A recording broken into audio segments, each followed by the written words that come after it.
Salut à tous, je m'appelle Antoine Caron et je suis heureux de vous accueillir sur cette chaîne dédiée à la pêche. Ici, je partage des astuces sur la pêche, le choix des appâts et des leurres, et j'aide également les débutants. Abonnez-vous pour rester toujours au courant. Et maintenant, passons au sujet du jour. Bonjour à tous. Aujourd'hui, je vous emmène avec moi pour une aventure fascinante sur la plage. Dans cette vidéo, je vais vous montrer comment je pars à pied à la recherche d'un crabe qui se cache sous les rochers.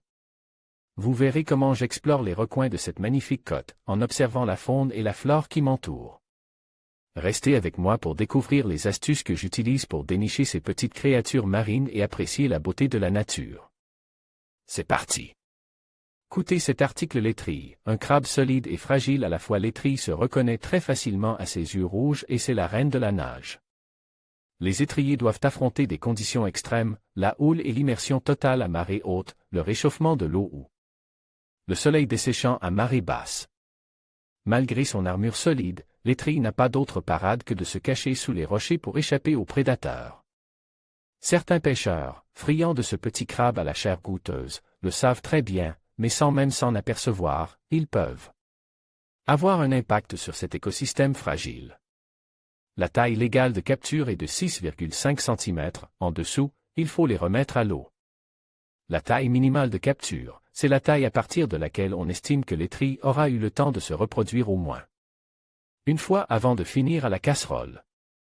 Les femelles avec des œufs doivent également être remises à l'eau pour leur laisser le temps de se reproduire et pour protéger sa progéniture pour les prochaines de pêche. Sa longévité est d'environ 6 à 10 ans. Sous les rochers, les pinces de la mer vous attendent pour les déloger. On retourne les rochers, mais n'oubliez pas de les remettre dans le sens que vous les avez trouvés. Une multitude d'espèces sont fixées sous les rochers et ne peuvent pas vivre hors de l'eau. Sans même retourner le caillou, la meilleure technique de pêche et la plus douce pour déloger l'étrille reste d'accrocher le rocher à l'aide d'un crochet et soulever légèrement et puis, s'il y a une étrillée dessous, elle s'échapper et il ne reste qu'à l'attraper. Mais attention aux doigts toutefois, car l'étrille saura se défendre et vous pincer fortement, d'où son nom de batailleur dans le pays charentais. Il est tout à fait inutile de retourner complètement le caillou. Les quantités autorisées varient en fonction des régions, mais le mieux est d'adapter sa pêche à ce que l'on consomme réellement. En respectant les bonnes pratiques de pêche, chaque pêcheur à pied préserve la ressource et le milieu marin, il participe ainsi à ce que le plaisir de la pêche à pied reste accessible à tous et pour longtemps.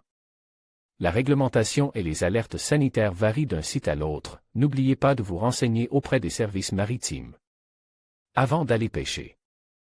En conclusion, cette aventure à pied le long de la côte nous a permis de découvrir la fascinante vie marine, notamment l'étrille qui se cache sous les rochers. Ce petit crabe, souvent méconnu, joue un rôle essentiel dans l'écosystème. En prenant le temps d'observer et d'apprécier ces créatures, nous renforçons notre lien avec la nature et prenons conscience de l'importance de préserver nos littoraux. Merci de nous avoir accompagnés dans cette exploration, et n'oubliez pas de rester curieux lors de vos prochaines balades en bord de mer.